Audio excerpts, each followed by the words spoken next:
ॐ नमो भगवते वासुदेवाय। ॐ नमो भगवते वासुदेवाय। ॐ नमो भगवते वासुदेवाय। यः स्वानुभावम् अखिलं श्रुतिसारमेकम् आध्यात्मदीपम् अतितीर्षितां तमोऽन्धम् संसारिणां करुणयः पुराणगुह्यम् तं व्याससूनम् उपयामि गुरुं मुनीनां नारायणं नमस्कृत्य नरं चैव नरोत्तमं देवीं सरस्वतीं व्यासं ततो जयमुदीरये।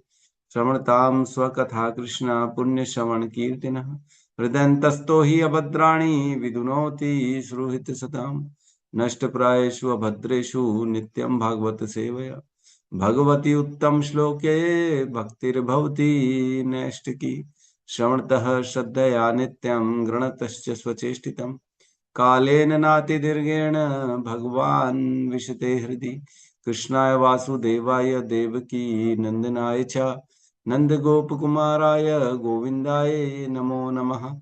नमः पंकजनाभाय नमः पंकजमालिने नमः पंकजनेत्राय नमस्ते पंकजांग्रिये। जय श्री कृष्ण चैतन्य प्रभु नित्यानंद श्री अद्वैत गदाधर श्रीवासादि गौर भक्त वृंद। हरे कृष्णा कृष्णा कृष्णा हरे हरे हरे राम राम राम हरे हरे। हरे कृष्णा कृष्णा कृष्णा हरे हरे राम राम हरे हरे। हरे कृष्णा कृष्णा कृष्णा हरे हरे हरे राम राम हरे हरे।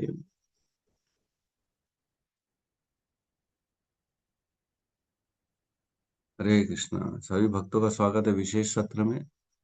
शांति का फॉर्मूला। शांति आखिर मिलेगी कैसे? शांति कौन है? कौन है शांति? ढूंढो।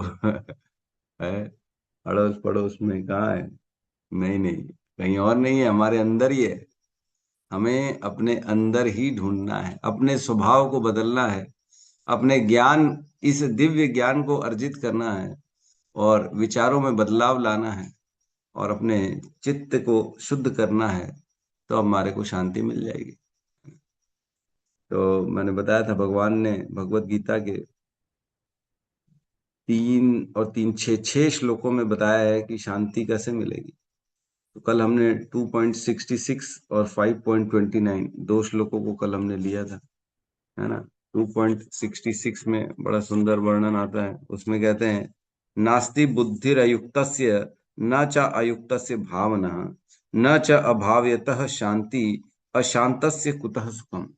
कि जिसकी बुद्धि अयुक्त है, अयुक्त है मीन्स बिना जुड़ी हुई है, जुड़ी हुई नहीं है, आध्यात्म से कृष्ण से जुड़ी हुई नहीं है। न च अयुक्तस्य भावना, और उसकी जो है मन, मन भी भगवान में युक्त नहीं है, मन भी विचरण कर रहा है इधर उधर। तो ऐसे न च अभाव्यतः शांति, तो ऐसे जिसका मन जो स्थिर नहीं है, उस मन वाले व्यक्ति को शांति कैसे मिलेगी? और क्या कर रहे हैं? अशांत से कुतः सुखम, और अशांत जो व्यक्ति होता है उसे सुख कहाँ से मिलेगा? तो पहले शांति होगी फिर सुख आएगा।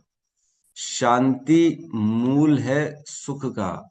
अगर व्यक्ति अशांत है तो उसको सुख नहीं मिलेगा। यहाँ पे बहुत बड़ा हम फंडामेंटली मिस्टेक कर देते हैं और व्यक्ति को लगता है कि नहीं नहीं, हम जो है परिश्रम करेंगे, मेहनत करेंगे, ये भी पालेंगे, वो भी पालेंगे, वो भी चालेंगे, ऐसे हम प्लानिंग करके हम सुख प्राप्त कर लेंगे।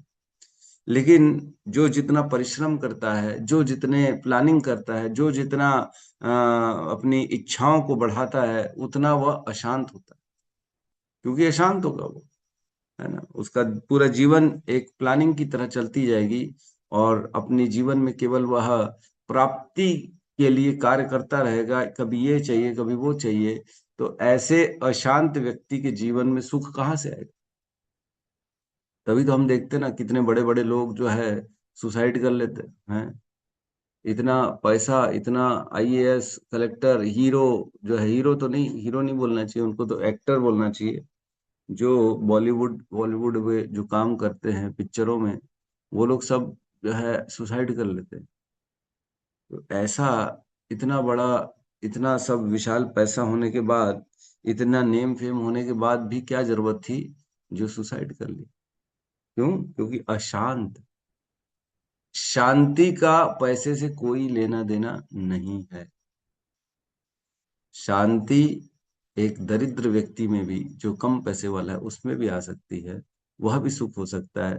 और अशांत जो है एक पैसे वाला व्यक्ति भी हो सकता है और वो दुखी हो सकता है। तो सुख दुख और शांति का कोई फाइनेंस फाइनेंस से लेना देना नहीं।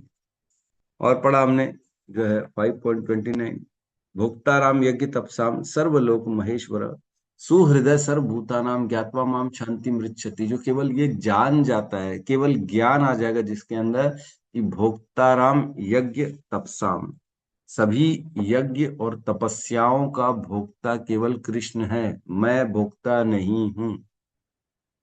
यज्ञ क्या होता है ना? सभी कर्म जो हम करते हैं उसे यज्ञ कहा गया है ना? समस्त कर्मों को यज्ञ कहते हैं। केवल वही यज्ञ नहीं होता जो आहुति डाली जाती है, अग्नि जलाई जाती है, पंडित मंत्र उच्चारण करता है, उसे यज्ञ नहीं कहते। समस्त कर्मों को जो हम करते हैं उन्हें यज्ञ कहा गया है ना? तो यज्ञ के रूप में कर्म करना है। यज्ञ जिस प्रकार किया जाता है, जिसमें आहुति डाली जाती है, उसमें फिर कोई दोबारा ये नहीं चाहता है कि अरे मैंने इतना घी डाल दिया तो ये कुछ मिल जाए वापस मेरे को। नहीं नहीं, डाल दिया मतलब अब अग्नि में डाल दिया तो खत्म। उसी प्रकार हमें अपने कर्मों को करना चाहिए यज्ञ के रूप में। एक बार कर्म कर लिया बस, ठीक है, रिजल्ट आया तो ठीक, नहीं आया तो ठीक। यज्ञ के रूप में कर्म करना चाहिए, इससे क्या होता है, कर्म का बंधन नहीं लगता। तो भोक्ताराम यज्ञ तपसाम, सभी यज्ञ और तपस्याएं, व्यक्ति तपस्या कर रहा है, आईएएस में एडमिशन चाहिए है ना, तो कितनी तपस्या करेगा? अरे बाप रे, दिन के 15 घंटे पढ़ेगा वो। तो ये एक तरह की तपस्या है। तपस्या क्या होता है?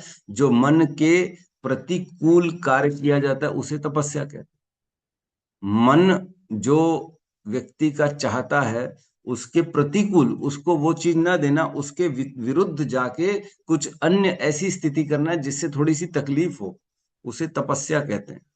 रोज 4:30 बजे उठना एक तपस्या है। अरे प्रभु, ये तो बहुत बड़ी तपस्या है। उठने की इच्छा ही नहीं होती, परंतु क्या करें। अब प्रभुपाद ने इस्कॉन में ऐसे नियम बना दिए कि रोज सुबह 4 बजे उठना है, 3 बजे उठना है। माता जी लोग तो 3 बजे उठ जाती है, हमारी हिमांशी माता जी, आनंदायनी माता जी हैं, और कौन कौन सुबह जल्दी उठ जाते हैं। बहुत लोग जल्दी उठ जाते हैं, हमारे पखानजूर के भक्त लोग सब जल्दी उठ जाते हैं। तो इस प्रकार 3 बजे उठ जाते हैं, और साढ़े हमारी क्लास शुरू होने के पहले ही 16 माला डन। वाह, अरे बाप रे, मैं बोलता हूँ मेरा तो यहाँ 2-4 माला नहीं हुआ है, इनका 16 माला हो गया।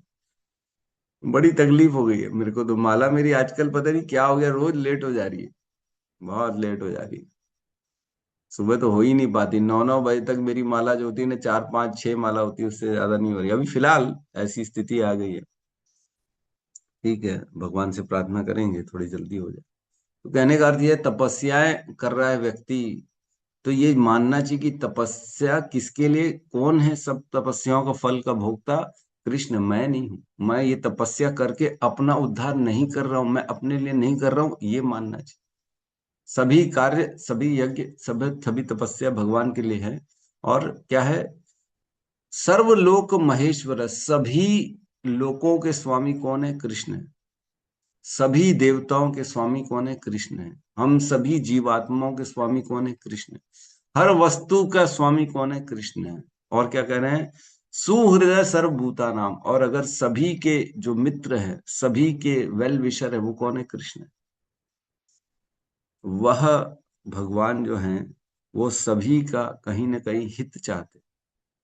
जब ये जानकारी मिल जाती है, ज्ञात्वा माम शांति मृच्छति, जो ये जान जाता है उसी को शांति मिलती है, अन्य दूसरों को नहीं मिलती। जब तक हम सोचेंगे कि मैं तपस्याओं को भोगता मैं हूं, मैं अपने लिए तपस्या कर रहा हूं, या जो कार्य कर रहा हूं मैं अपने लिए कर रहा हूं, या इसका स्वामी मैं हूं, उसका स्वामी मैं हूं, है ना, इधर का स्वामी मैं हूं, ये अगर हमारे अंदर धारणा रहेगी तो हम अशांत रहेंगे। और आज हम प्रवेश करेंगे श्लोक क्रमांक 2.70 और 71 में, 2, 70, 71। और जो दो श्लोक हैं 4.39 और 18.62, इसमें भी शांति के बारे में कहा गया। 4.39 में कहते हैं, श्रद्धावान लभते ज्ञानम तत्पर संयते इंद्रिया, ज्ञानम लब्ध्वा परम शांतिम अचिरेण अधिगच्छति। अचिरेण अधिगच्छति मतलब ऐसी शांति प्राप्त हो जाएगी जो कभी भी नहीं डिस्टर्ब होने वाली। अचिरेण अधिगच्छति, ऐसी लंबी शांति प्राप्त हो जाएगी किसकी? जो श्रद्धावान लभते ज्ञानम, जो श्रद्धा रखेगा, इस समर्पित करेगा अपने को इस भगवत गीता के ज्ञान में, उसको शांति प्राप्त हो जाएगी। श्रद्धावान लभते ज्ञानम, उसको पहले ज्ञान मिलेगा, श्रद्धा रखेगा पहले भगवत गीता में, फिर भगवत गीता से ज्ञान प्राप्त होगा और ज्ञान से उसे शांति प्राप्त होगी, और ऐसी शांति प्राप्त होगी जो कभी टूटेगी नहीं। लेकिन श्रद्धा रखना पड़ेगा। सबसे पहले तो लोगों को श्रद्धा ही नहीं भगवत गीता। अरे, अरे बोले प्रभु क्या लिखा है, छोड़ो ना। बहुत दिव्य ज्ञान है ये श्री भगवत गीता का। जो इसे पढ़ेगा उसका जीवन परिवर्तन हो जाएगा पूरा एकदम। उसे ज्ञान के चक्षु मिल जाते। क्या चक्षु मीन से चश्मा, जिससे हम देखते हैं। तो हम देखते हैं तो हमारी दृष्टि क्लियर हो जाती है। जैसे चश्मा पहनते हैं, बिना चश्मा का दिखता नहीं है, लेकिन चश्मा पहन के डालेंगे तो पूरे अक्षर बराबर क्लियर हो जाते हैं, हर चीज क्लियर दिखाई देती है। उसी प्रकार जो ये पढ़ लेगा भगवत गीता, उसकी आंखों से जो संसार को वो देखेगा वो एकदम क्लियर दिखेगा उसको। कौन मेरा है, कौन पराया है, क्या करना है, क्या नहीं करना है ना, क्या समय अनुकूल है, क्या समय प्रतिकूल है, क्या वस्तु अपनानी है, क्या वस्तु को जो है त्यागना है ना, क्या खाना है, क्या नहीं खाना है, किसे दान देना है, किसे दान नहीं देना, मंदिर जाना है कि नहीं जाना है, किन के साथ उठना है, किन के साथ बैठना है, कौन सा पुस्तक पढ़नी है, कौन सी पुस्तक को बाहर करना है, टीवी देखनी है कि नहीं देखनी है, परिवार के लिए काम करना है कि नहीं करना है, जॉब करना है तो कैसा करना है, कैसा नहीं करना। अभी तक तो लोगों को यही नहीं मालूम है कि जॉब भी कौन सा करना चाहिए, है ना। तो एक प्रश्न आया था मेरे पास किसी का। वो ना, कोई एक बहुत बड़ा पोल्ट्री फार्म में उसे कैशियर का एक जॉब मिला। मेरे को प्रश्न किया, प्रभु जी मैं कैशियर का काम कर सकता हूँ क्या? मेरा कोई लेना देना नहीं है, मतलब वो लोग क्या कर रहे हैं काम, क्या वो लोग पाल रहे हैं, काट रहे हैं, बेच रहे हैं, उससे मेरा लेना देना नहीं है। मैं तो केवल कैश उनके ऑफिस में रहूंगा और कैश लूंगा और दूंगा। तो उन्होंने मना कर दिया, भैया देखो तुम्हारे सहयोग से तो आखिर उनका काम बढ़ेगा ना, तो ऐसे सहयोग के काम करने से भी तुम्हें पाप लग जाए। अभी मैं बिलासपुर गया था उस दिन लेक्चर देने, तो उस दिन भी इस प्रकार का एक हमारा टॉपिक कौन सा था मेरे को याद नहीं, बट यही मैंने बताया था कि जो भी कंपनी में काम करता है उस कंपनी का कार्य अगर किसी भी द्वारा पशु वध है तो उस पशु वध का आपको भी हिस्सा भोगना पड़ेगा। तो वहां पे एक प्रभु जी थे, वो प्रभु जी आए मेरे पास, मिले क्लास के बाद। बोलो शरणागति, यस शरणागति पे हमने बोला था। तो शरणागति पे जो लेक्चर था उसमें मैंने बताया था। तो प्रभु जी बोलते हैं, प्रभु जी मैं तो एक कंपनी में जॉब करता हूँ, और वो कंपनी हर महीने ना एक बहुत पार्टी रखती है, उसमें जो है नॉनवेज और दारू चलता है प्रमोशन के लिए। तो हम उसमें पूरा पार्ट लेते हैं, हम भी उसको पार्टी में लोगों को इनवाइट करते हैं हम, क्योंकि जॉब करते हैं कंपनी में। मेरे ख्याल से एमआर थे, पता नहीं क्या थे, मैं भूल गया। तो बोले मतलब मेरे को भी पाप लगेगा जो पशुवध हो रहा है? मैंने कहा हाँ लगेगा, जी बिल्कुल लगेगा। तो बोले क्या करना चाहिए? मैंने आपको मालूम है क्या करना चाहिए, छोड़ देना चाहिए ऐसी कंपनी को, दूसरी कंपनी में जाना चाहिए, या उनको बोल दो भैया नॉनवेज नहीं रखेंगे और जो है दारू नहीं रखेंगे। तो बोले कंपनी मेरी क्यों सुनेगी? मैंने कहा तो फिर भोगो, फिर आप क्या कर सकते हैं। कहने का अर्थ ये है कि ज्ञान नहीं होता तो व्यक्ति ऐसे कार्य करता है जो पता ही नहीं पड़ता है सही है कि गलत। छोटी छोटी बातें, एकदम छोटी छोटी बातें हैं जीवन की, पता नहीं पड़ता। हम लोग ये नहीं जानते कि बोन चाइना का कप प्लेट में खाना खाना चाहिए कि नहीं, है ना। लेदर का पर्स, लेदर का बेल्ट पहनना चाहिए कि नहीं पहनना चाहिए, लोगों को ये नहीं मालूम। लेदर है वो लेदर, उसमें किसी पशु का वध हुआ है, इसके बाद ही वह लेदर उत्पन्न हुआ है। और आजकल लोग हाई सोसाइटी बोले वाह क्या ब्रांडेड लेदर का पर्स, उसमें एक गाय, एक पशु का वध होके वह निर्माण हुआ है। तो ये सब चीजों को नहीं खाना चाहिए, है ना, वो उपयोग नहीं करना चाहिए। हम जानते हो मिठाइयों में वो सिल्वर फॉइल लगाई जाती है, वह भी चर्बी से बनती है। तो ऐसी सिल्वर फॉइल युक्त जो है मिठाई, अन्य अन्य सामान को नहीं खाना चाहिए। क्यों? क्योंकि वो पशुवध को प्रोत्साहन दे, अच्छा उसी का लोग भोग भी लगा रहे हैं। सिल्वर फॉइल लगा मिठाई लेके आते हैं और उसको भगवान को भोग लगा देते हैं। कई बार देखा मैंने, अन्य अन्य देवी देवताओं की पूजा में यार बहुत सारी मिठाइयां आ रही, सब में सिल्वर फॉइल लगा हुआ है, लगा, अरे कुछ नहीं, कोई स्वीकार ही नहीं कर रहा, वो कोई नहीं खा रहा। और आदमी जो लगा रहा है उसको लग रहा है कि वाह मैंने तो बहुत बड़ा भंडारा करा दिया है, देखो इतनी सारी मिठाई मंगा ली, देवी को अर्पण हो गया, अब तो खाओ मजे करो। और उसका रिजल्ट शून्य आ रहा है, कुछ नहीं, ना देवी देवताओं ने उसको खाया, न स्वीकार किया, और ना प्रसाद बना वो, ना उसमें कोई जो है कृपा मिली, कुछ नहीं हुआ। उल्टा जो है आपके ऊपर जो है पशुवध की हत्या का आपको पाप लग गया। लो क्या हुआ। तो देखो कितनी छोटी छोटी बातें हैं जो व्यक्ति मिस्टेक करता है, पता ही नहीं पड़ता है। जब ज्ञान मिलेगा तब ऐसे ज्ञान से युक्त होकर अपने जीवन को सही दिशा में लगाएगा, और क्या करना है क्या नहीं करना है वो कर पाएगा। तो इस प्रकार यह भगवत गीता का ज्ञान हम रोज पढ़ते हैं, यह बहुत दिव्य ज्ञान है, इसे रोज पढ़ना चाहिए। तो हम आज समय को आगे जो है नहीं डिस्कस करते, हम श्लोक क्रमांक 2.70 में प्रवेश करते हैं ना। तो सबके सामने भगवत गीता है, तो कृपया खोलिए, 7वें श्लोक को दोहरा, ठीक है। श्लोक क्रमांक 70, अध्याय 2, भगवत गीता। आपूर्यमाणम् अचलः प्रतिष्ठम् आपूर्यमाणं च प्रतिष्ठम् समुद्रमापः प्रवशन्ति यद्वत् तमोमापः विशन्त्यद्वत्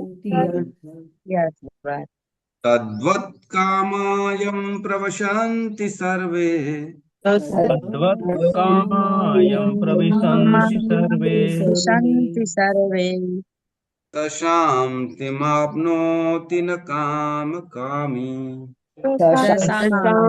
आप्नोति न कामकामी।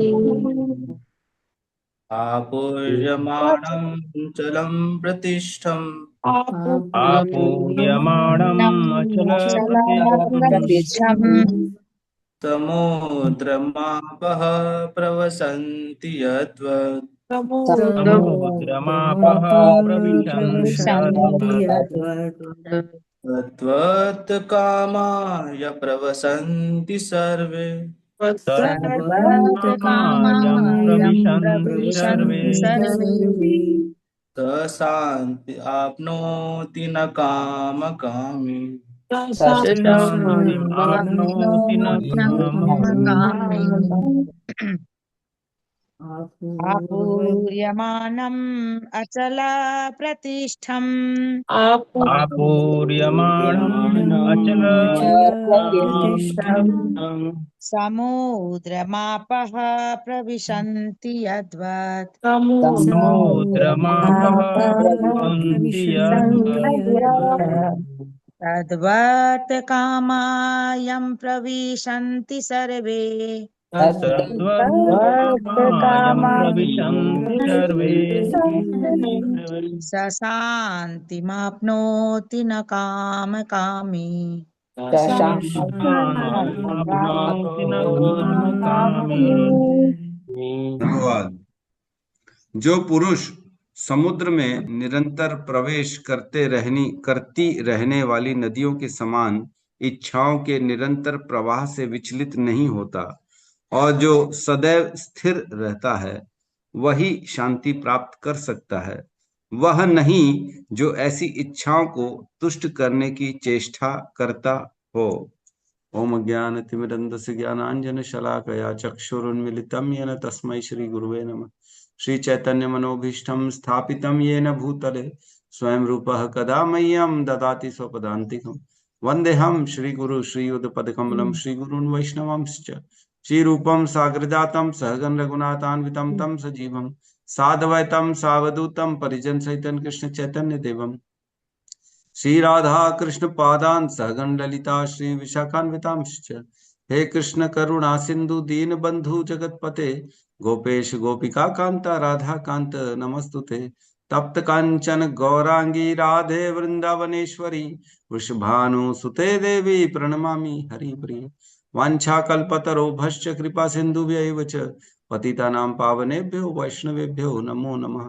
नमो विष्णुपादाय कृष्णपृष्ठाय भूतले श्रीमते भक्तिवेदांत स्वामीति नामिने नमस्ते सारस्वती देवे गौरवाणी प्रचारिणे निर्विशेष शून्यवादी पाश्चात्य देशतारिणे जय श्री कृष्ण चैतन्य प्रभु नित्यानंद श्री अद्वैत गदाधर श्रीवासादि गौर भक्त वृंद हरे कृष्णा कृष्णा कृष्णा हरे हरे हरे राम राम राम हरे हरे कृष्णा। बहुत ही सुंदर श्लोक है, बहुत अत्यधिक सुंदर श्लोक है ये। जो सुनेगा जो समझेगा निश्चित तौर से उसके जीवन में शांति ही शांति हो। तो 2.70 जो श्लोक है जो अभी हमने पढ़ा इसमें बताते हैं कि किसे शांति नहीं मिलेगी, और 2.71 जो इसके बाद वाला श्लोक है उसे बताते हैं किसे शांति मिलेगी। यद्यपि डिफरेंस नहीं है कोई बहुत ज्यादा, है ना। इसमें बता रहे हैं कौन शांति के योग्य नहीं है ना। और 2.71 में बताएंगे कौन शांति के योग्य है। जो जो योग्यताएं हैं शांति की वो बता रहे हैं, और जो जो अयोग्यता है वो अभी इस श्लोक में बता रहे हैं, है ना। तो ऐसा डिफरेंस वैसे बहुत ज्यादा नहीं है, परंतु जो है वो है किसे शांति नहीं मिलेगी और किसे मिलेगी, ये दोनों में भेद है।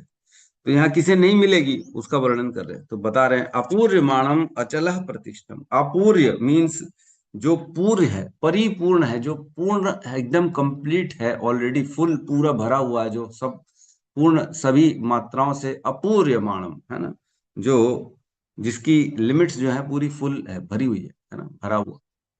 क्या है? अचलः प्रतिष्ठम। अचलः मीन्स जो है दृढ़ है, और प्रतिष्ठम मीन्स जो अपनी मर्यादाओं में स्थित है। प्रतिष्ठम मीन्स मर्यादाओं से युक्त, है ना। तो किसकी बात चल रही है? समुद्र की बात चल रही है। जो समुद्र है वो पूरा भरा रहता है ना, कभी भी समुद्र कम नहीं होता। समुद्र हमेशा अपने पूरी परिपूर्ण रहता है, और समुद्र जो है अपनी मर्यादाओं को जानता है और प्रतिष्ठित रहता है। अपनी प्रतिष्ठित मीन्स मर्यादाओं के अंदर, अपनी सीमाओं के अंदर रहना, है ना। समझ पा रहे हैं? वो सभी प्रकार की अपनी सीमाएं लांघता नहीं है समुद्र। वह हमेशा जबकि भरा रहता है। एक ग्लास लेंगे, उसमें पानी को पूरा भरेंगे, फिर उसके ऊपर और अंदर पानी डालेंगे तो पानी बाहर आ जाएगा, सीमा लांघ जाएगा अपनी। लेकिन जो समंदर है वो हर स्थिति में कभी भी अपनी सीमाओं को लांघता नहीं है। जो समुद्र तट है वो अपने तट पे ही बना रहता है हमेशा, है ना, मर्यादा में स्थित रहता है वो। और क्या कह रहे हैं? समुद्र मापह प्रवशंति यद्वत। उस समुद्र में अगर नदियां, जो समुद्र मापह, अनेक अनेक नदियां उसमें प्रवेश करती हैं। प्रवशंति प्रवेश करती हैं, यद्वत वैसे ही, जिस प्रकार अनेक नदियां समुद्र में प्रवेश करती हैं उसके बाद भी समुद्र अपनी सीमाओं को लांघता नहीं है, वह अपनी मर्यादा में स्थित रहता है, वह अचल अपूर्यमाणम, वह उसके बाद भी अपनी सीमा पूर्ण होने के बाद भी जब उसमें और जा रहा है और जा रहा है और जा रहा है तो भी मर्यादा नहीं तोड़ रहा हो, है ना। अगर एक बाल्टी पानी लेंगे, उसमें 2 बाल्टी और डाल देंगे तो ऑब्वियसली पूरा घर हमारा पानी पानी हो जाएगा, वो सारी सीमाएं तोड़ के बाहर आ जाएंगे सीमा। लेकिन समंदर को देखा है, कितनी नदियां जाती, कितनी नदियां प्रवेश करती। अच्छा, समुद्र कोई भी नदी को मना नहीं करता, ओहो ये इसका पानी नहीं लूंगा मैं, ये ऐसा नहीं करता। वो इसको भी आ जाए, उसका भी आ जाए, इसका भी आ जाए, कहीं का भी आ जाए, कोई फर्क नहीं पड़ता। जितनी नदियों का पानी प्रवेश करना है प्रवेश करे जा रहा है, नालों का भी पानी प्रवेश कर रहा है, गंदा पानी अच्छा पानी सब प्रवेश कर रहे समुन्द्र में, लेकिन समंदर जो है वह अपनी मर्यादा नहीं तोड़ता। अच्छा, इसमें एक चीज और है, नदी में अगर पानी एक्स्ट्रा आ जाएगा तो नदी अपनी मर्यादा सारी तोड़ देती है। बाढ़ आ जाती, अरे पूरा का पूरा गांव बह गया और उसका घर बह गया, नदी में बाढ़ आ गई। थोड़ा सा ही पानी एक्स्ट्रा आ गया तो नदी में क्या हो गया कि सब तोड़ ताड़ दे दिया उसने, सब उखाड़ डाला। लेकिन समंदर ऐसा कभी नहीं करता, किसी को डिस्टर्ब नहीं करता समंदर। तो यही बता रहे, समंदर के जैसा व्यक्ति जो अपूर्यमाणम अचलः प्रतिष्ठम समुद्र मापह प्रवशंति यद्वत्, जिसमें जिस प्रकार अनेक अनेक नदियां समंदर में प्रवेश करती है उसके बाद भी समंदर अचल प्रतिष्ठित अपनी मर्यादा में स्थित रहता है, उसी प्रकार तद्वत कामा, उसी प्रकार जो कामनाएं हैं, अनेक अनेक कामनाएं हैं, यम प्रवशंति सर्वे, उसी प्रकार अनेक अनेक कामनाएं किसी के अंदर प्रवेश कर रही हैं। कौन कौन सी कामनाएं? सर्वे, अनेक कामनाएं, सर्व कामनाएं। किसी को परिवार की कामना है, किसी को अपने दिखने की अच्छी कामना है, किसी को खाने की कामना है, किसी को पीने की कामना है, किसी को स्त्री पुरुष के संग की कामना है ना, किसी को और अनेक अनेक कामनाएं भरी पड़ी हुई संसार में, है ना। जीवहा वेगम उदर उपस्थ वेगम एतान वेगान यो विषहेत धीर, है ना। क्या बोलते हैं, वाचो वेगम मनसा क्रोध वेगम जीवा वेगम उदर उपस्थ वेगम एतान वेगान यो विषहेत धीर। पृथ्वी अपनी समाम शिष्यति स, जो है पूरे पृथ्वी में वो शिष्य बनाने के योग्य है जिसके सभी वेगों को उसने कंट्रोल कर रखा है ना। तो यहाँ पे क्या है, अनेक अनेक व्यक्ति के अंदर कामनाएं प्रवेश कर रही है, उसके परिवार की है, उसके धन की है, उसे समाज की है, उसे अपने शरीर की है, उसे समाज की, अपने देश की, किसी किसी की अनेक अनेक कामनाएं प्रवेश कर रही है, लेकिन फिर भी यश स शांति मापनोति, वही शांति प्राप्त करता है, न काम कामी, जो इन कामनाओं को जो है पूरी करने की इच्छा नहीं रखता। ऐसी अनेक अनेक कामनाएं व्यक्तियों के अंदर प्रवेश कर रही हैं, लेकिन जो चेष्टा इन कामनाओं को पूरी करने के लिए नहीं करता है वही शांति प्राप्त कर पाता है। जो इच्छाओं के चक्कर में रहेगा उसे शांति कभी प्राप्त नहीं होगी। तो इच्छाएं जो होती हैं वह व्यक्ति के संस्कार के कारण कई बार देखा जाता है ना। अनेक संस्कार होते हैं हमारे विगत जन्मों के, और इसी जन्मों के भी संस्कार बन जाते हैं, उसके कारण व्यक्ति की कामनाएं बनी रहती। बहुत सारी कामनाएं आती जीवन में, है ना। कोई सिगरेट पीता रहा है 10 साल तक और अब भक्ति में आ गया तो उसे सिगरेट की कामना होगी कि नहीं होगी।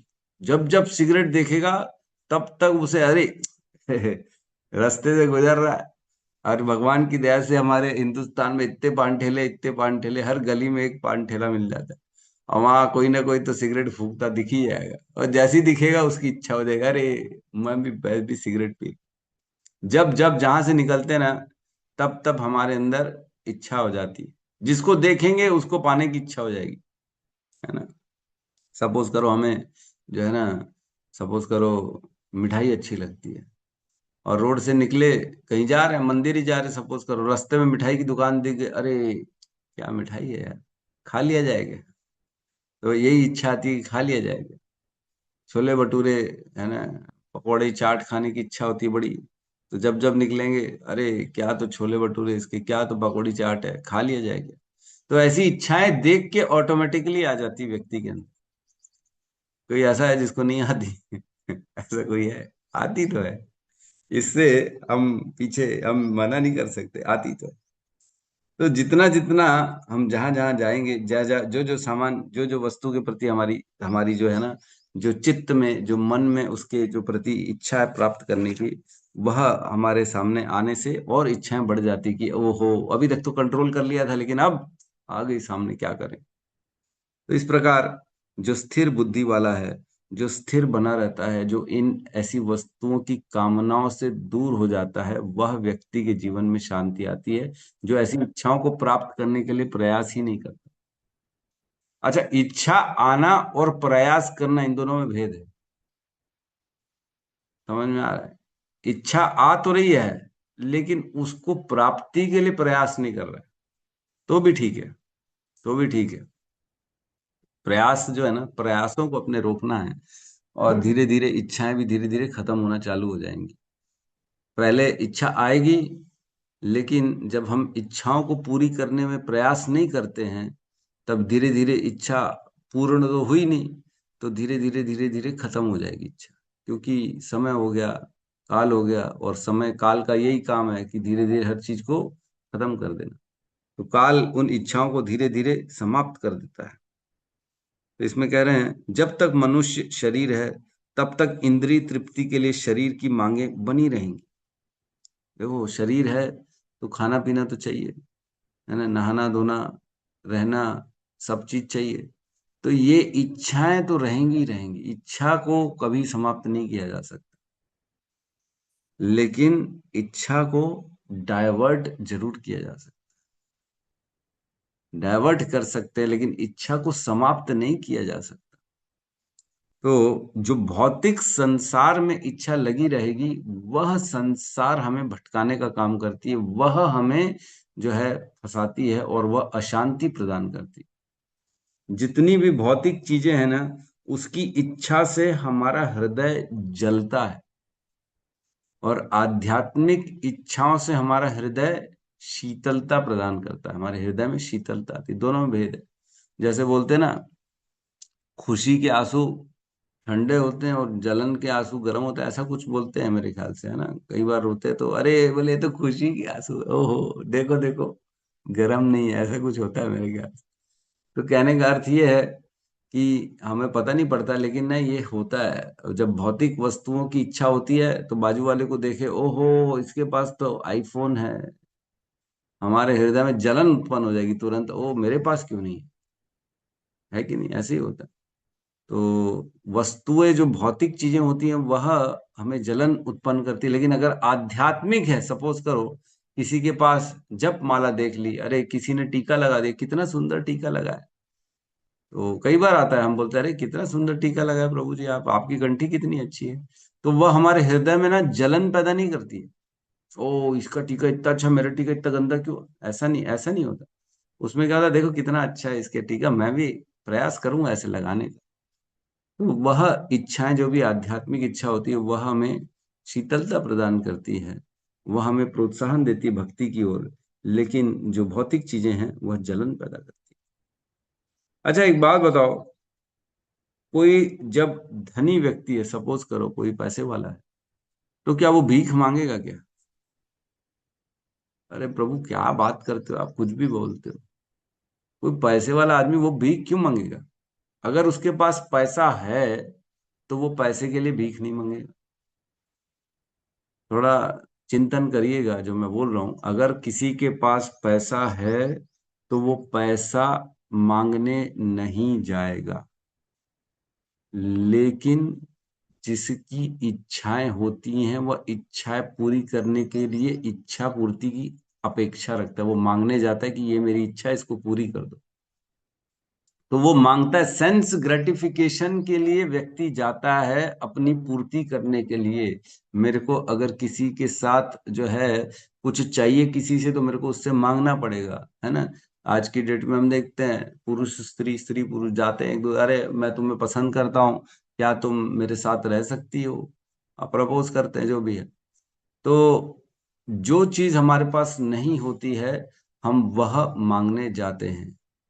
और लेकिन जो चीज होती है, वह मांगने नहीं जाते, उसके लिए प्रयास नहीं करते, क्योंकि ऑलरेडी है वो हमारे अंदर। तो अगर हमारे अंदर इच्छाएं हैं भौतिक संसार की, तो हम इच्छा पूर्ति के लिए जाएंगे जगह जगह, अनेक अनेक दरवाजे पे, उन इच्छा की पूर्ति के लिए।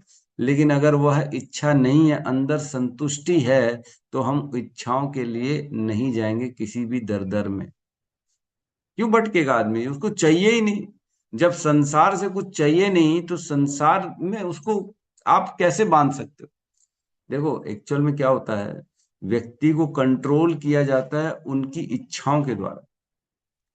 आज हमारे अंदर इच्छा है, इसीलिए हम किसी की बात मान के उनके हिसाब से कार्य करते हैं। अगर मेरे अंदर इच्छा ही नहीं है तो कौन मुझे काम करने पे विवश कर सकता? इच्छा है तभी मैं काम करता हूँ, और काम से जो पैसे मिलते हैं उस पैसे से अपनी इच्छा पूर्ति करता है कि नहीं? लेकिन अगर मेरे अंदर इच्छा नहीं है तो मैं क्यों काम करूंगा? अगर मेरे को कुछ भी नहीं चाहिए तो मैं काम ही क्यों करूंगा? मेरे को कोई कंट्रोल ही नहीं कर पाएगा। आज इतना संसार में टीवी दिखा रहे हैं, ये ले लो, वो ले लो, ये ले लो, ये गाड़ी ले लो, वो मोबाइल ले लो, ये और एक्स्ट्रा मोबाइल आए, ये 17 प्रो है जी। तो 17 प्रो हो या हमारा वीवो ओप्पो हो, दोनों में भेद ही क्या? दोनों में तो बात ही हो रही, काम क्या करना है? दोनों में कोई फर्क तो है नहीं, हमारी दृष्टि से तो नहीं है भाई। अब कोई जो भाई अलग ही टाइप की जिसका काम है वो बात अलग है। लेकिन मोबाइल बात करना और व्हाट्सएप देखना, फोटो खींचना, ये तो सब में हो रहा है। ये तो छोटे मोबाइल में भी हो रहा है और बड़े 1.5-2 लाख वाले मोबाइल में हो रहा है, उसमें ये हो रहा है, फोल्ड वोल्ड हो जा रहा है और कुछ नहीं हो रहा। तो कहने का अर्थ है, अगर मेरी इच्छा नहीं होगी तो मैं वो महंगा मोबाइल खरीदूंगा ही क्यों? महंगा मोबाइल खरीदने के लिए फिर मेरे को पैसा चाहिए, पैसे के लिए मेरे को श्रम चाहिए, श्रम के लिए मेरे को समय देना पड़ेगा उसमें। मेरा समय खता खराब हुआ, जो मेरा बॉस बोलेगा मेरे को उसकी बात माननी पड़ेगी। वो बोलेगा अरे आज तुमको ओवर टाइम करना पड़ेगा, हाँ बॉस करूंगा मैं, क्यों? क्योंकि मेरे को मोबाइल खरीदना, मेरी इच्छा है, इच्छा है इसलिए मैं उसके अधीन हूँ, इच्छा है इसलिए वो मुझे कंट्रोल कर पा रहा है। लेकिन अगर इच्छा ही नहीं होगी, अरे ओटी ओटी मैं नहीं करता, रखना है रखो, नहीं रखो मैं जा रहा हूँ, मैं क्यों करूंगा ओवर टाइम? तो कहने का अर्थ ये, हमारी इच्छा हमारे को किसी के अधीन बना देती है। हम जितनी इच्छा करते हैं दूसरे हमें उतना कंट्रोल करते हैं हमारी इच्छाओं के कारण। जिसके अंदर संतुष्टि है, आत्मरामश्च मुनयो निर्ग्रंथो उपफिलु कर्मी। जो आत्म रामायण है, जिसके अंदर कोई इच्छा नहीं है, जिसके अंदर कोई अभिलाषा नहीं है, उसे कोई कंट्रोल कर ही नहीं सकता, वो किसी के अधीन नहीं रहेगा, है ना? वो अंदर से संतुष्ट है, उसको क्या जरूरत है संसार से? किसी से कुछ चाहिए ही नहीं। विचरण करते हैं वो लोग संसार में, और संसार में किसी भी वस्तु को देख के उन्हें भोग करने की इच्छा होती ही नहीं। निकल गए घर से, चाहे रसगुल्ले वाले को देखे मिठाई दुकान में, लेकिन भोग की इच्छा ही नहीं है, तो उससे कोई फर्क ही नहीं पड़ा। जिसके अंदर भोग की इच्छा होगी वह देख के आकर्षित हो जाएगा, उसके अंदर इच्छा हो जाएगी, स्पृहा हो जाएगी कि मैं ये खा लूं। लेकिन जिसके अंदर इच्छा ही नहीं है, उसे देख के कोई भेद ही नहीं, उसको कोई फर्क ही नहीं पड़ेगा, हो चाहे नहीं हो, कोई दिक्कत नहीं। तो इस प्रकार जो समुद्र के समान शांत है, चाहे कितनी भी इच्छाएं आ रही है, इच्छाएं आ रही हैं, आ रही, आते जा रही, आते जा रही, लेकिन वह शांत बना हुआ है। वह अपने आप को विचलित नहीं कर रहा है, उन इच्छाओं के कारण अपनी सीमाएं तोड़ नहीं रहा है। वह केवल और केवल आत्म साक्षात्कार में, वो केवल और केवल कृष्ण की भक्ति में लगा हुआ है। अनेक इच्छाएं आ रही हैं, लेकिन उन इच्छाओं को वो नजरअंदाज करता जा रहा है, उनके लिए कार्य नहीं कर रहा। ऐसे व्यक्ति को शांति मिलेगी, नहीं तो नहीं। तो हमने देखा, जो अर्जुन था वह पहले सोचता है कि युद्ध मैं नहीं करूंगा, युद्ध करने से मेरे को पाप लगेगा, युद्ध करने से क्या होगा, मैं ऐसे राज्य को कैसे भोगूंगा जो मेरे अपने रिश्तेदारों का वध से मुझे प्राप्त हो, खून से सना हुआ, है ना? और वह ये जानता है कि मैं वध कर दूंगा तो इतने सारे लोगों की जो स्त्रियां हैं वो अकेली पड़ जाएंगी, वो दूसरों के साथ विवाह कर लेंगी, वर्ण जो है संकर उत्पन्न हो जाएगा और उसका कारण मैं बन जाऊंगा, है ना? और वो डाउट में था, सामाजिक दृष्टिकोण से भी ठीक नहीं है, भोग करने की भी दृष्टि से ठीक नहीं, और पाप दिख ही रहा है कि इतने पाप, और गुरु की हत्या कर दूंगा मैं तो सबसे बड़ा पाप है गुरु की हत्या कर। तो ये सारी उसके अंदर डाउट्स थे। तब भगवान ने उसे भगवत गीता का ज्ञान दिया, और भगवत गीता का जब ज्ञान दिया, तब वह कहता है ठीक है, अब मैं सारे काम करूंगा जो आप बोलोगे, है ना? बोलते हैं नष्ट मोहा स्मृतिर लब्धा तव प्रसाद मया अच्युता स्थितो अस्मि गतः संदेह करिष्ये वचनम तवह। क्या कहते हैं? नष्ट मोहा, मेरा जो मोह था वो नष्ट हो गया। क्या मोह था? कि मैं शरीर हूं, भोगता मैं हूं, मैं भोगूंगा इस राज्य को, पाप मेरे को लगेगा, ये उसको जो है इल्यूजन था। वो मोह खत्म हो चुका है, मैं तो शरीर ही नहीं हूं। अब समझ में आया उसको, मैं शरीर नहीं हूं, मैं तो आत्मा हूं, मैं कुछ नहीं कर रहा हूं। ये जो इच्छाएं हैं मेरी, ये इच्छा के कारण मैं सोच रहा था कि मैं वध नहीं करूंगा, मैं लड़ाई नहीं करूंगा, अब मेरी इच्छाएं खत्म हो गई। नष्ट मोहा, है ना, नष्ट मोहा स्मृतिर्लब्धा, वापस मुझे स्मृति आ गई है कि मैं कौन हूं, मैं आपका दास हूं, कृष्ण का दास हूं मैं। और इस संसार में केवल धर्म के लिए आया हूं, जो कर्म करूंगा कृष्ण के आदेश भगवत गीता के अनुसार कर्म करूंगा। स्मृतिर्लब्धा, और तव प्रसाद में अच्युता, इस जो भगवत गीता के ज्ञान से मुझे समझ में आ गया। और स्थितो अस्मि गतः संदेह, अब मैं अपने वास्तविक स्थिति में आ गया हूँ। कौन सी स्थिति में? कि मैं आपका दास हूं, और आपने जो वचन दिया है, जो आपने भगवत गीता में संदेश दिया, मैं इसके हिसाब से कर्म करूंगा। करिष्ये वचनम तव, आपने जो बोला बस अब केवल वही करूंगा और कुछ नहीं करूंगा। तो हमें भी अपने जीवन में भगवत गीता के ज्ञान से समझना चाहिए कि क्या करना है, क्या नहीं करना है। लोग केवल वस्तुएं इकट्ठे करने में लगे हुए हैं, लगे हुए हैं, लगे हुए हैं। और जितनी हम वस्तुएं इकट्ठे करते हैं, उनकी सुरक्षा भी हमारे ऊपर हमको देनी पड़ती है कि नहीं? एक गांव है शनि शिंगणापुर करके, मैं गया था बहुत पहले।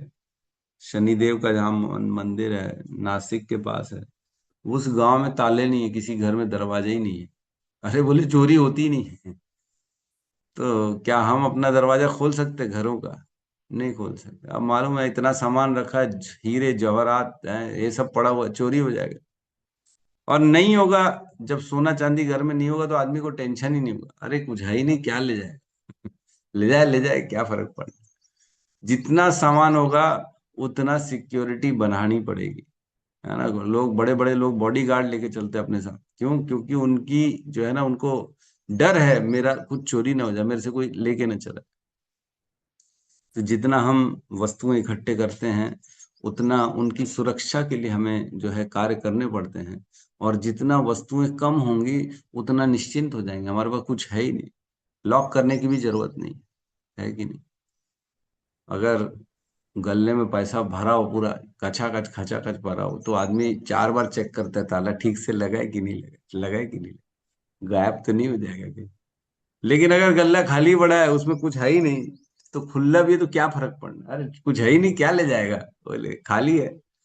तो वैसे ही जीवन में भी होता है, व्यक्ति जितनी इच्छाएं वस्तुएं इकट्ठे करता है ना, उतना उनके प्रति, उनकी सुरक्षा के प्रति व्यक्ति समय देता है, अपना चिंतन करता है, अपना जो है श्रम लगाता है। लेकिन जितना निश्चिंत हो जाएगा, संतोषी हो जाएगा, तो उतना वो निश्चिंत हो जाएगा, उसके बाद समय समय भगवान के प्रति फिर तो कृष्ण आत्म साक्षात्कार के लिए हमें अपने जीवन के प्रयासों को लगाना चाहिए, न कि वस्तुओं की सुरक्षा के लिए, न वस्तुएं इकट्ठे करने के लिए, न वस्तुओं के भोगों के लिए। तो जितना जितना व्यक्ति समंदर के समान शांत रहेगा, उतना उतना व्यक्ति जो है शांति को प्राप्त करेगा। ठीक है, तो अब हम 71 नंबर श्लोक में प्रवेश करते हैं। विहाय कामान्य सर्वान् विहाय कामान्यः कामान् सर्वान् सर्वान् पुमांश्चरति निःस्पृह मानुसरति मां निःस्पृहः निर्ममो निरहंकारः निर्ममो निर्ममो निरहङ्कारः निरहङ्कारः स शान्तिम् अधिगच्छति। स स शान्तिम् अधिगच्छति। शान्तिमधिगच्छति। विहाय कामान्यः सर्वान् विहाय विहाय कामान् सर्वान् पुमांश्चरति निःस्पृहः पुमांश्चरति निःस्पृहः निर्ममो निरहङ्कारः निर्ममो निरहङ्कारः स शान्तिम् अधिगच्छति। स शान्तिमधिगच्छति।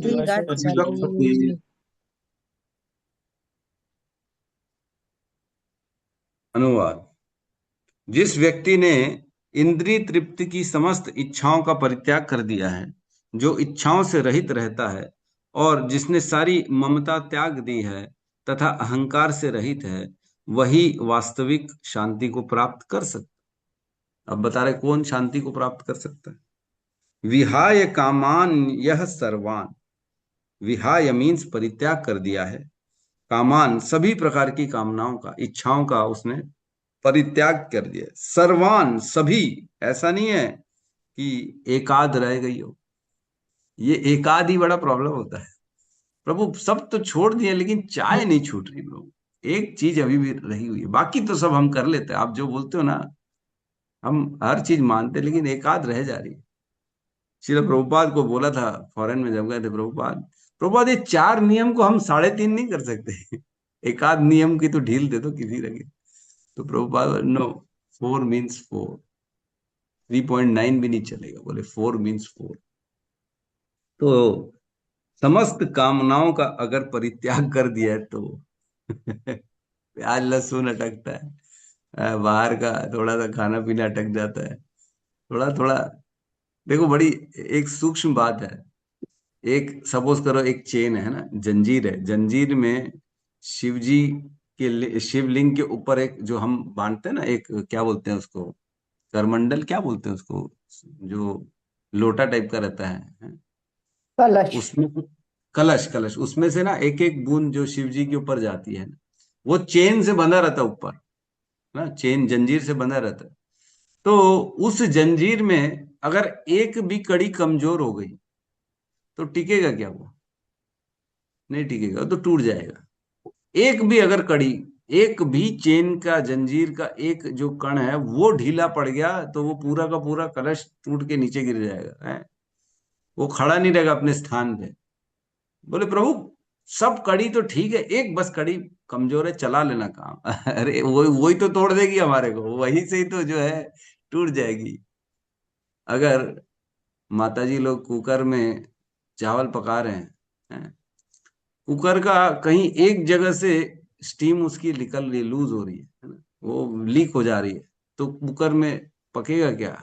नहीं पकेगा खाना, है ना? चावल नहीं पकेंगे, क्योंकि स्टीम ही नहीं है अंदर, लीक हो जा रही, कहीं से एक छोटा सा छेदा हो गया, निकलती जा रही है, निकलती जा रही है, निकलती जा रही है। तो उसी प्रकार अगर कोई एक भी एक भी कामनाएं रह गई तो शांति नहीं मिलेगी।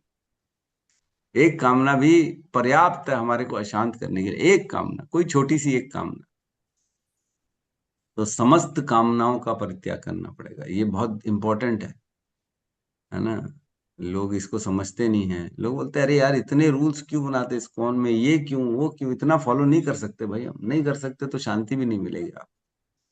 विहाय कामान्य सर्वान, सभी प्रकार की कामनाओं से जो परित्याग जिसने छोड़ दिया है। और पुमांस चरति निस्पृह, पुमान मीन्स वह व्यक्ति, चरती मीन्स विचरण करता है, निस्पृह मीन्स बिना किसी इच्छा के वह इस संसार में विचरण कर रहा है। जो भक्त है, जो भगवान को समर्पित है, वह इस संसार में विचरण करता है, लेकिन वो निष्प्रिया विचरण कर रहा है। अब वह किसी भी वस्तु को देखता है तो उसको भोग की इच्छा नहीं होती है। हमारे साथ तो बड़ी प्रॉब्लम है, बहुत प्रॉब्लम, जहां नजर जाती है हमारी इच्छा होती है इसको भोग लूं, ये मेरे को काश मिल जाए, काश मेरे पास आ जाए। जहां जाएंगे निष्प्रिया, विचरण हम कर ही नहीं सकते। मेरी वाइफ है, उसको तो मैं बोलता हूँ तू ना मत जाया कर मार्केट, वो जहां जाती है उसकी इच्छा होती है ये खरीद लूं क्या, अरे वो ले लूं क्या, अरे वो दिख गया मेरे को इतना अच्छा सूट, मैं रोक नहीं सकी अपने आप को, मैं खरीद ली। अरे बाबा मैंने, तू पहनती तो है नहीं, इतना खरीदती क्यों है? बोले मैं क्या करूं, मेरी इच्छा हो जाती।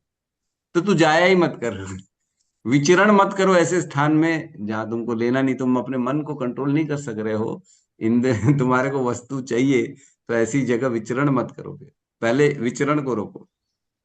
तो जैसे जैसे हमारा मन कंट्रोल होगा, निस्पृहा, जब व्यक्ति के अंदर स्पृहा ही नहीं रहेगी कुछ चीज प्राप्त करने की, तभी वह इस संसार में विचरण कर सकता है एकदम खुले ढंग से। नहीं तो घर से निकलेंगे, सपोज करो अगर मैं आपको बोल दिया प्रभु आज ना एक काम करना मेरे लिए पपीता ले लेना है, पपीता ले आना, तो आप घर से निकलोगे, हर जगह आप पपीता देखते चलोगे, कहाँ पपीता, कहाँ पपीता, कहाँ पपीता। आम भी आपको पपीता दिखना चालू हो जाएगा, अरे ये पपीता है क्या, अच्छा नहीं नहीं ये तो आम है। तो कहने का अर्थ ये है कि जो चीज की इच्छा होती है ना, वह चीज पूरे संसार में हम ढूंढते हैं, और जहां वो दिख जाती तुरंत रुक जाते हैं हम, अरे ये तो मिल गई। तो इस प्रकार व्यक्ति के अंदर कोई सूक्ष्म छोटी सी इच्छा भी है ना, तो वह इस संसार में विचरण नहीं कर सकता, क्योंकि वो विचरण करने निकलेगा तो वह वस्तु उसको आकर्षित कर लेगी और उसके अंदर इच्छा आ जाएगी। हमने जो है पढ़ा था अभी दूसरे स्कंद में, जिसमें क्रम मुक्ति के बारे में है ना। क्रम मुक्ति में हमने पढ़ा था, जिसके अंदर कोई इच्छा रह जाती है तो वो डायरेक्ट मुक्ति नहीं मिलती, उसको क्रम मुक्ति मिलती है। इच्छा हुई स्वर्ग भी देख लूं, तो वो पहले स्वर्ग में जाएगा, स्वर्ग में रहेगा कुछ टाइम, जब उसकी इच्छा समाप्त हो जाएगी स्वर्ग से, तब उसको ऊपर के प्लैनेट में भेजा जाएगा, तब महरलोक में जाएगा, वहां देखेगा, वहां भक्ति करेगा, वहां की इच्छाएं समाप्त होंगी, तब ऊपर जाएगा, धीरे धीरे धीरे धीरे ऐसे ऊपर जाता। और इसी प्रकार धीरे धीरे वो ब्रह्मांड के जो लेयर्स हैं उनको भेदता है। पहले पृथ्वी की लेयर में जाएगा, पृथ्वी में सारी अपनी इच्छाएं पूरी तुष्ट कर लेगा, अब इच्छा नहीं बची पूरी भी, तब जाके वो पृथ्वी के लेयर से जल की लेयर में जाएगा, जल की लेयर में जाएगा, वहां सारी इच्छाएं अपने जल से, जो उसको जल की जो भी विषय वस्तु हैं उनको वो स्वीकार करेगा, उनसे सारे भोग करेगा, अब उसकी इच्छा को समाप्त करेगा, तब आगे बढ़ेगा। याद है कि नहीं? हमने पढ़ा था सद्य मुक्ति और क्रम मुक्ति में। क्रम मुक्ति में हमने पढ़ा था कि पृथ्वी सबसे पहली लेयर पृथ्वी की आती है। पृथ्वी में, पृथ्वी का विषय क्या है?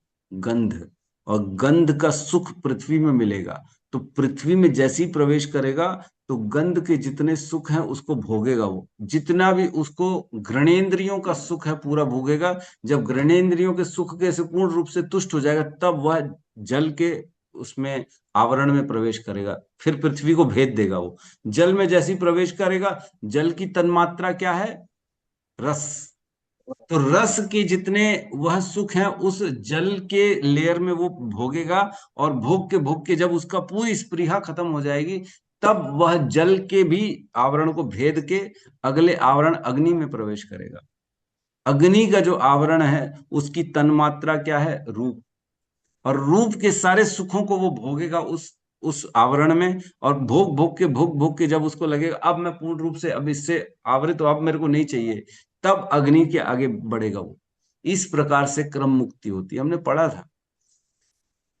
भूल गए होंगे सब लोग याद तो होगा नहीं, हमारी है ना कलयुग की बुद्धि है, अल्प आयु, अल्प मंद सुमंद मतयो, है ना, मंद सुमंद मतयो, हमारी मति तो आगे कह रहे हैं विहाय कामान्य सर्वाम पुमांश चरति निस्पृह, तभी वह इस संसार में विचरण कर सकता है जब उसकी स्पृहा सारी की सारी भौतिक भोगों की खत्म हो चुकी, भोगों की इच्छा ही नहीं है, अब इच्छा ही नहीं है, तब वह इस संसार में निकल सकता है।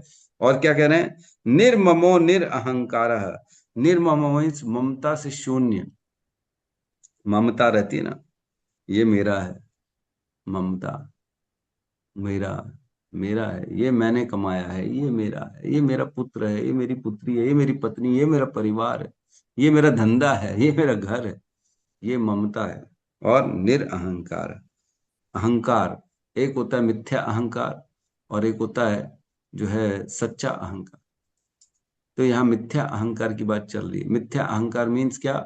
मैं ये शरीर हूं, ये अहंकार से जब व्यक्ति शून्य हो जाता है और उसके अंदर ट्रू ईगो आ जाता है, एक फॉल्स ईगो कि आई एम बॉडी, और ट्रू ईगो क्या है? I am servant of Krishna, मैं कृष्ण का दास हूं। जब यह अहंकार आ जाएगा, इसे अहंकार नहीं कहते, इसे सच्चाई कहते, ये हमारा स्वरूप है, जीवेर स्वरूप है कृष्णेर नित्यता। जब ये स्वरूप के हमारे भान आ जाएगा कि नहीं नहीं, मैं बॉडी नहीं हूं, मैं ये शरीर नहीं हूं, मैं भगवान का दास हूं, तब जाके हम इस जो है ना स शांतिम अधिगच्छति, तब जाके व्यक्ति को शांति प्राप्त होती है। पहले समस्त इच्छाओं का जिसने परित्याग कर दिया हो, अब उसके जीवन में कोई स्पृहा नहीं, भोगने की कोई इच्छा नहीं, ऐसा व्यक्ति घर से निकल सकता है, विचरण कर सकता है, क्योंकि देखेगा तो भी वह वस्तु उसे आकर्षित नहीं कर पाएगी, उसे फंसा नहीं पाएगी इस संसार में। अगर जैसे सपोज करो थोड़ी बहुत स्पृहा है, अब उसने परित्याग तो कर दिया है, लेकिन उसके अंदर थोड़ी सी भी इच्छा है, तो घर से निकलेगा, वो वस्तु को देखेगा और देख के फंस जाएगा, शांति नहीं मिलेगी उसको, वही दिमाग में चिंतन चलता जाएगा, ओहो काश काश, एक्साइटमेंट आ जाता है जैसे कोई देखेगा ना नई वस्तु, ओहो कितनी अच्छी मेरे को प्राप्त हो। तो जितना हम वस्तुएं के प्रति आकर्षित रहेंगे, उतना हमारे जीवन में शांति नहीं रहेगी, हम उतना फंसते चले जाएंगे, फंसते चले, फंसते चले। तो निर्ममो निरहंकार स शांतिम अधिगच्छति, उसी को शांति मिलेगी जो इस प्रकार अपनी इच्छाओं को परित्याग कर दिया, जिसके अंदर अब कोई ममता का भावना नहीं, जिसके अंदर अहंकार नहीं है कि मेरा मेरा मेरा मेरा मेरा मेरा नहीं है, मेरा नहीं है, मेरा नहीं है, ऐसा करना चाहिए। ये भी मेरा नहीं है, ये शरीर भी भगवान का है, परिवार भी भगवान का है, मेरे बच्चे भी भगवान के, मेरा घर भी भगवान का, मेरा क्या है? कुछ भी नहीं। तब जाके व्यक्ति को शांति प्राप्ति होगी। ठीक है, तो यहाँ पे हम आज की क्लास को विराम देते हैं। किसी को कोई प्रश्न है तो हम ले सकते।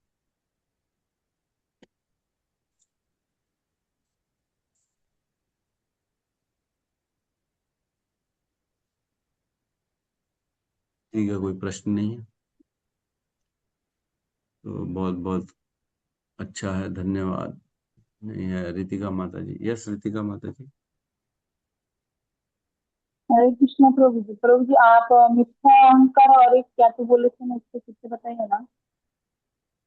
एक होता है मिथ्या अहंकार, जो कि फॉल्स ईगो जिसको कहते हैं, कि मैं यह शरीर हूँ, मैं एक लड़की हूँ, मैं एक इस घर परिवार की, मैं एक बंगाली हूँ, मैं एक हिंदुस्तानी हूँ, मैं एक सुंदर हूँ। तो ये सब जो मैं आ गया ना, ये मिथ्या अहंकार, ये झूठा अहंकार है। आप कौन है? आप आत्मा हैं। आप तो अलग अलग शरीर धारण करते हैं, अभी फिलहाल इस शरीर में है, लेकिन पिछले जीवन में कौन से शरीर में थे, आने वाले जीवन में कौन से शरीर में रहेंगे, पता नहीं। तो आपकी आइडेंटिटी जो है वह ये नहीं है। ये आइडेंटिटी जो है हमारी, ये इसे मिथ्या अहंकार कहते हैं। और एक होता है सत अहंकार। सत अहंकार मीन्स मैं, जो मेरा स्वरूप है, कौन हूं मैं? एक आत्मा हूं। और मैं कौन हूं? मैं कृष्ण का अंश हूं। मैं भगवान की सेवा के लिए आया हूं। मेरा धर्म है कि मैं भगवान की सेवा करूं, भगवान की भक्ति करूं, ये मेरा धर्म। तो मिथ्या अहंकार और सत अहंकार, फॉल्स ईगो और ट्रू ईगो, ये दो चीजें हैं हमारे साथ, है ना। तो जो हमारी पहचान है, वह जब हम अपनी पहचान को सही पहचान कर लेते हैं तो उसे सत अहंकार कहते हैं। और जब हमारी पहचान को हम झूठी पहचान करते हैं कि मैं लड़की हूँ, मैं सुंदर हूँ, मैं ये हूँ, मैं टैलेंटेड हूँ, मैं दिमाग वाली हूँ, मैं नोट्स बनाती हूँ रोज सुंदर सुंदर, और या वैसे तो आप अच्छा बनाती है, ये ठीक है, ये खराब नहीं है। लेकिन हम कहने का अर्थ ये है, जब हम बॉडीली लेवल पे अपने आप को समझते हैं, পরে তো দুর্গন্ধ পুরো ভরে গেছে একদম। बॉडीली लेवल पे जब हम अपने आप को समझते हैं, तब उसे मिथ्या अहंकार। ठीक है,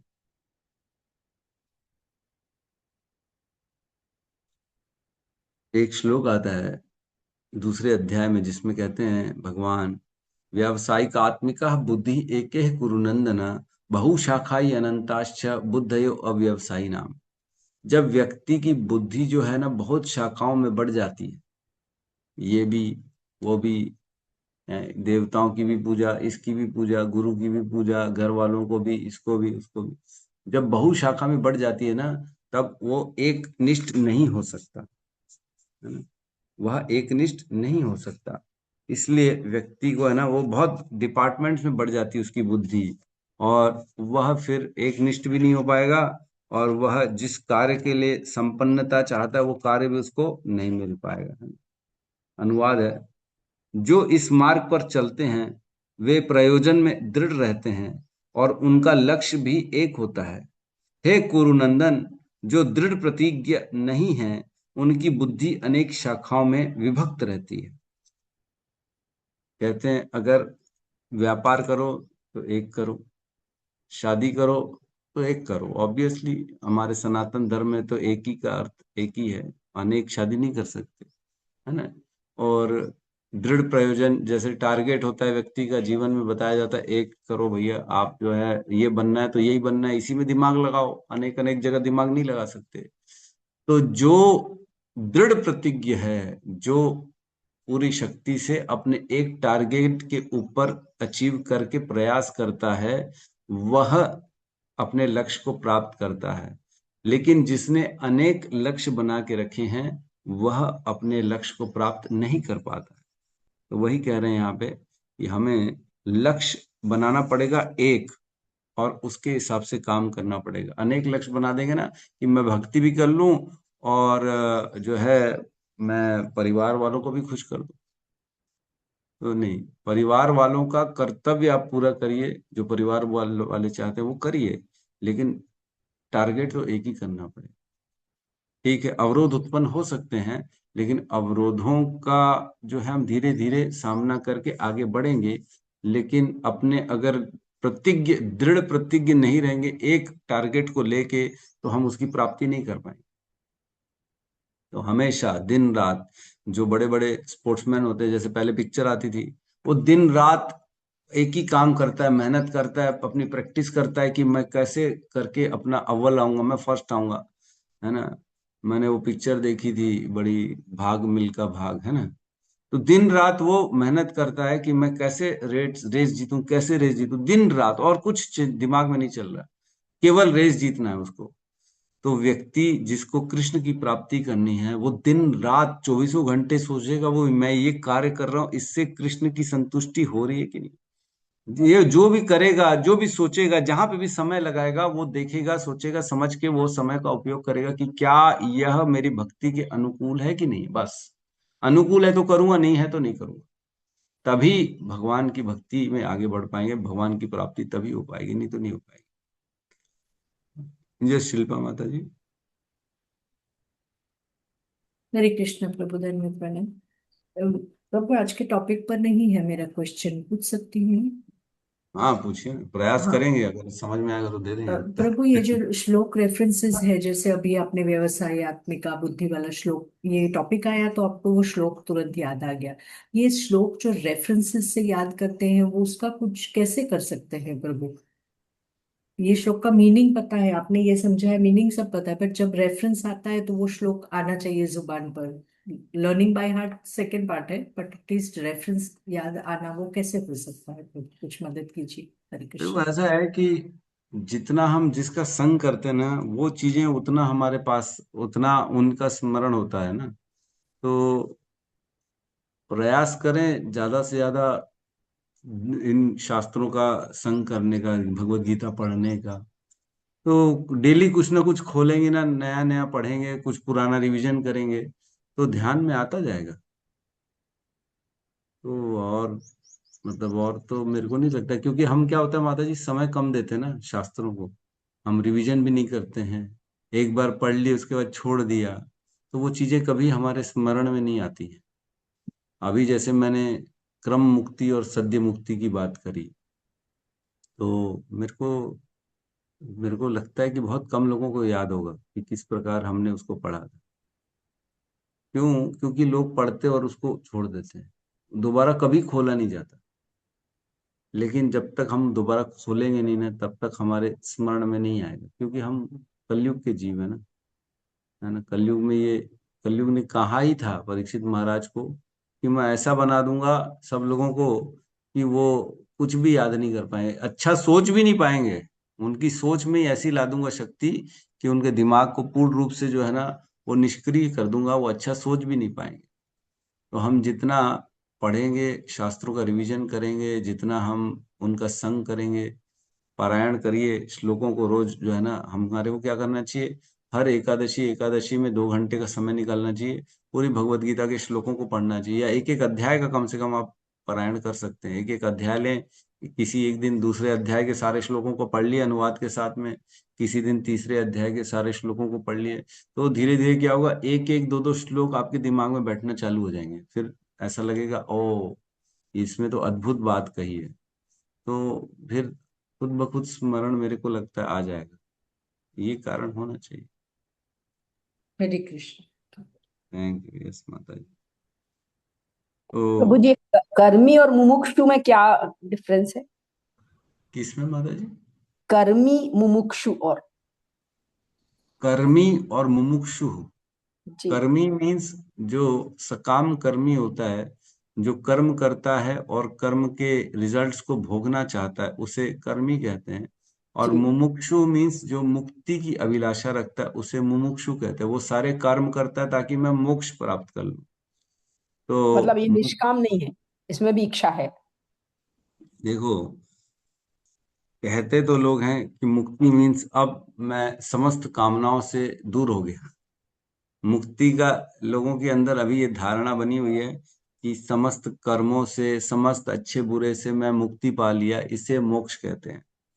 लेकिन यद्यपि जब हम इसकी गहराई में जाते हैं ना, तो मोक्ष एक्चुअल में सकाम कर्म से भी बड़ा काम है, बड़ी कामना है। बेसिकली इच्छा क्या है? अब मेरे जीवन में सभी दुख चले जाएं, मैं ये जन्म मृत्यु के कष्ट से बाहर हो जाऊं। अब ये जो परपंच पड़ा हुआ मेरे संसार के सामने, जो रोज मुझे परेशान कर रहा है, हे प्रभु अब मेरे को इससे दूर कर लो, मैं आपके पास आना चाहता हूँ। क्यों आना चाहता हूँ? क्योंकि इस संसार में दुख है और मैं दुखों को अब नहीं झेल सकता, मुझे इन दुखों से मुक्ति चाहिए, इसलिए मैं आपके पास आ रहा हूं। तो ये कामना है कि नहीं है? ये तो कामना हुई ना, दुखों से दूर जाना तो कामना हो गई। ये मतलब सकाम कर्म से भी बड़ी कामना है बेसिकली। इसलिए भक्त जो है ना, मुक्ति की कामना नहीं करता है। भक्त भगवान की भक्ति की कामना करता है कि नहीं नहीं ठीक है, इस संसार में मेरे को रख दो भले, लेकिन मेरे को भक्ति दे दो, बस आपकी भक्ति करता रहूंगा, कहीं पे भी रहूंगा भक्ति करूंगा। और संसार में इसलिए नहीं रहना चाहता भक्त, क्योंकि इस संसार में जो है ना, कभी भी माया उसको पकड़ लेगी, भगवान से दूर कर देगी। भगवान से वो दूर नहीं होना चाहता, इसलिए वो चाहता है कि मैं आपके धाम आ जाऊं। वो इसलिए नहीं आना चाहता क्योंकि संसार में दुख है। दोनों जाना चाहते हैं, जैसे मंदिर जो है ना, दोनों लोग जाते हैं, भक्त भी जाता है, धार्मिक व्यक्ति भी जाता है मंदिर। धार्मिक व्यक्ति क्यों जाता है मंदिर? ताकि मेरा धंधा चलता रहे, है ना? और भक्त क्यों जाता है मंदिर? भगवान के दर्शन के लिए जाता है, धंधे के लिए नहीं जाता वो। देखेंगे दोनों तो समान दिखेंगे, दोनों में कोई भेद नहीं दिखेगा, दोनों तो मंदिर जा रहे हैं। वो बोले यार तुम भी मंदिर जाते हो, हम भी माने, हमारे तुम्हारे में कोई भेद ही नहीं है। बहुत बड़ा भेद है, ये तो बहुत बड़ा भेद है। वह जा रहा है ताकि हे भगवान मेरा धंधा चलता रहे, आपके पास मैं और 1100 रुपये चढ़ा दूंगा, लेकिन मेरा धंधा चलता रहे। लेकिन भक्त जाता है और 1100 रुपये चढ़ा के आता है, बोलता है भगवान थोड़ा सा भी मेरे पास आएगा धन तो मैं आपके पास और देने आऊंगा, ताकि आपका मंदिर चलता रहे, आपके यहाँ भक्त आए उनको प्रसाद मिलता रहे। तो दोनों में बहुत बड़ा भेद है। इच्छाओं का हिरण्यकश्यपु, भेद, इच्छाओं का हाँ भेद। हाँ, हिरण्यकश्यपु ने भी ब्रह्मा जी की प्रार्थना करी थी। आज भी पुष्कर में हम भी जाते, ब्रह्मा जी को प्रार्थना करते, तो हमारे में और हिरण्यकश्यपु के क्या भेद है? रावण ने भी शिव जी के लिए इतनी तपस्या करी थी, अपना गर्दन काट के शिव जी को दे दिया था। हम तो शिव जी की, हम भी तो लोटा जल चलाते हैं, हम भी तो भक्ति कर रहे हैं उनकी। लोग ओम नमः शिवाय करे जा रहे हैं, सुबह से रात तक लोटे चढ़ाए जा रहे हैं, तो उनमें और रावण में क्या भेद है? तो इस प्रकार जो होता है, मुमुक्षु जो है और भक्ति में भेद है। मुमुक्षु व्यक्ति केवल जो है दुखों से निवृत्ति चाहता है, इसलिए मोक्ष चाहता है। और योगी किस में आएंगे प्रभु जी? क्या माता जी? योगी, योगी। योगी जो होते हैं, जैसे ज्ञान योगी है, ध्यान योगी है। योग मीन्स क्रियाओं को करके अपने आप को शुद्ध करना, है ना? तो योग करना मीन्स जैसे अष्टांग योग हो गया, उसमें पद्धति हो गई, 8 चरण हो गए, यम नियम आसन प्राणायाम प्रत्याहार, है ना, ध्यान धारणा समाधि। तो इस प्रकार से समाधि तक जाना रहता है योग के द्वारा। कई लोग ज्ञान के द्वारा चाहता है, जैसे हम जानते हैं प्रकाशानंद सरस्वती, है ना, वो सब सन्यासी थे, है ना, दंडधारी थे। वो वेद पढ़ते थे, वेद का अध्ययन करते थे, वो अपने आप को ज्ञान योगी समझते थे। मतलब समझते थे, वो तो थे ज्ञान योगी। तो चैतन्य महाप्रभु को उन्होंने बोला तुम भी सन्यासी हो, तुम ज्ञान क्यों नहीं पढ़ते हो? ज्ञान पढ़ो, सुबह सुबह उठो, वेदों का अध्ययन करो, श्लोकों को पढ़ो, है ना, और उनकी व्याख्या करो। यही तुम्हारा जीवन है, यही सन्यासी का नियम है, धर्म है। तो ये ज्ञान योग के द्वारा जो अपने आप को शुद्ध करना चाहते हैं, कुछ लोग ध्यान योग के द्वारा अपने आप को शुद्ध करना चाहते हैं। उनका मार्ग ध्यान है, एकांत में जाएंगे, नाक के अग्रभाग के हिस्से में ध्यान करेंगे, अपने आप में अंदर शून्यता लाएंगे। कई भ्रमिक माताएं घूम रही हैं संसार में, जो भ्रम फैलाती हैं कि जो है शिव जी यहाँ रहते हैं, हमारी प्राण यहाँ है, हमारे को यहाँ पे ध्यान करना चाहिए, अलग अलग तरह की क्रियाएं बता रहे हैं। तो वो लोग जो है ध्यान योग को फॉलो कर रहे हैं, कोई लोग ज्ञान योग को फॉलो कर रहे हैं, कोई लोग कर्म योग को फॉलो कर रहे हैं, कोई लोग निष्काम कर्म को फॉलो कर रहे हैं। इस प्रकार से योग मीन्स किसी एक पद्धति के द्वारा अपनी शुद्धिकरण करना, इसको योग कहें। योग मीन्स जुड़ना। तो वो जुड़ने का प्रयास तो करते हैं लेकिन जुड़ नहीं पाते, क्योंकि उनके मार्ग में जो है ना बहुत कठिनाई रहती है, वो आसान नहीं है उस मार्ग से भगवान की प्राप्ति। बहुत अच्छे समझ में आया प्रभु, धन्यवाद। ठीक है, धन्यवाद। बहुत बहुत धन्यवाद सभी का।